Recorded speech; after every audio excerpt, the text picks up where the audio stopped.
Congressional Shenanigans, Laughs, Gasps, and Loony Laws. Introduction. Did you know that the longest speech ever given in the U.S. Congress took a whopping 24 hours and 18 minutes, all to discuss the weather? Shut the front door, right? Welcome to the world of American Congress, where parliamentary procedures occasionally sound like they're plucked straight from the pages of a Monty Python script. From duels fought with pistols to unrepealed laws that make zero sense in today's world, congressional history is like a high-stakes historical sitcom filled with characters as quirky as any you'll find on late-night TV.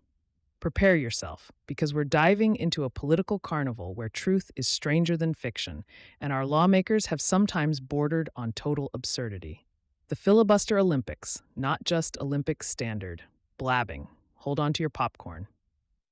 Because filibustering in Congress is like watching a dramatic Shakespearean monologue unfold over 3 seasons. The tradition allows members to deliver marathon speeches to delay legislation, and former Senate member Strom Thurmond holds the record. In 1957, he spoke for over 24 hours straight against the Civil Rights Act. Filibustering has long been a tool in the political arsenal, originating from a term meaning pirate, and designed to block legislation without voting. Expected to block time temporarily, ended up with Congress listening to Southern recipes amidst speeches. Imagine someone reading all of War and Peace out loud just to avoid washing the dishes. Thurmond had a sauna nearby to dehydrate his body, allowing him to speak longer without breaks. Would you be able to talk nonstop for several hours? And what would you discuss? Congress, a real-life pacifist dueling ground. Contrary to the gentlemen's agreements of today, Congress members in the 19th century settled disputes with the same subtlety as action movie heroes, by dueling. The most famous was between Alexander Hamilton and Aaron Burr in 1804, cryptically leading to Hamilton's death following a bitter political rivalry. Expectation was for honorable settlements. Reality was literal mortal wounds. Think of drawing pistols to resolve office disputes, like taking your mortal enemy for a friendly coffee duel. Some duels resulted from the most mundane disputes, like misplaced commas in crucial documents. On your worst workdays, ever felt like a duel was the way to go? Tell us your non-combat solutions. The Congressional Quidditch Club, a broom with a view. They didn't quite manage flying brooms, but some congressmen, in all seriousness, once engaged in a whimsy debate about funding broomstick sports facilities even before J.K. Rowling made it cool. The late 1800s saw curious enthusiasm for unconventional sporting endeavors during downtime. Expected to focus on structuring laws, they detoured into fantastical sports debates, like debating hobbits' rights to barefoot travel in Middle-earth's legal small council.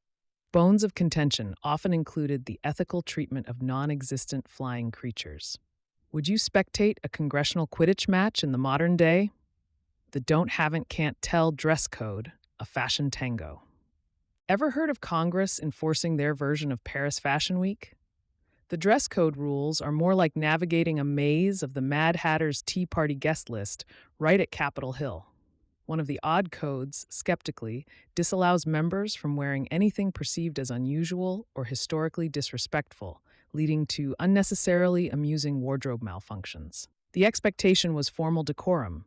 The reality? Attempted rebellion with cuckoo attires, like being ready to attend the Oscars, only to end up in a pie-eating contest. At one point, Hawaiian shirts were used to protest government rigidity during bipartisan tropical-themed summers. Share the weirdest work attire you've ever seen. The infamous stove pipe hat debacle. Congress found itself embroiled in a heated debate over Abraham Lincoln's signature stovepipe hat when discussion became a strange metaphor for legislative cover-ups. Lincoln's hat served as more than headgear. It was a secret memorabilia treasury. Initially symbolic of statesmanship, in reality, it stored political documents like a portable filing cabinet. Consider fitting your entire workspace into a baseball cap. Rumors ran wild that Lincoln's hat contained recipes and personal gossip. Ever found surprises in your own hats or belongings? Tell us. When Congress goes literal, the Zoo Crew. When congressmen discussed government pork barrel projects, they didn't bring actual pigs, except that one time they nearly did. Pork barrel spending refers to localized projects funded for political gain, But in 1953, it was humorously misinterpreted as literal livestock funding, meant to financially benefit districts, but turned into a thematic farm investment joke, equivalent to setting up a luxury car dealership on a deserted island. Unexpectedly, discussions led to a rise in uniquely named fabled farms across states, somehow. Any whimsical misinterpretations in your life turned into broader, funny coincidences? Let's discuss. Mad Science, a Moon Cheese Committee conundrum. In a valiant yet laughable pursuit, Congress for a brief moment truly considered exploratory committees for potential cheese mining on the moon. Thanks, space races. As part of space race enthusiasm, wild lands of speculation loomed over potential mining operations from celestial crust bushwhacks. Before settling for rock and water claims, they humorously evaluated dairy production in lunar strata, much like questioning if Martian sand tastes like red M&M residue. Tongue-in-cheek reports suggested aliens would have required specific cheese extraction rights. Ever had an idea so far out that held even a glimmer of potential reality? We'd love to hear. The Banana Republic Congress, when politics went peely. During a surreal showing, Congress clashed over a banana shortage and its mind-boggling political repercussions in the mid-1900s, aligning nutritional needs with legislative absurdity. Concerns hit crescendo over import bans, leading to political disharmony, resembling a nation of split opinions, even more literally.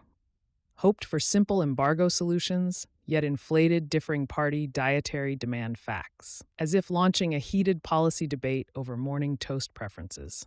This ignited culinary diversity spats by retro legislative cook-offs featuring banana flambe diplomacy crises. Banana or no banana?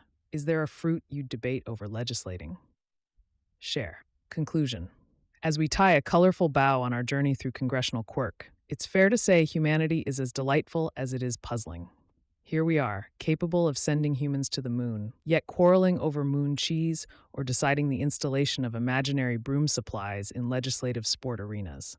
It turns out the American Congress has painted itself into historical loops that feel refreshingly cozy, from scientific oddities to fashion rebellions. But remember, it's these very anachronisms and laughter-inducing resolutions that make history's quilt as intriguing as birch at dawn. Now, if only our socks, which still vanish in the laundry by some mysterious cosmic decree, could become the next congressional agenda topic.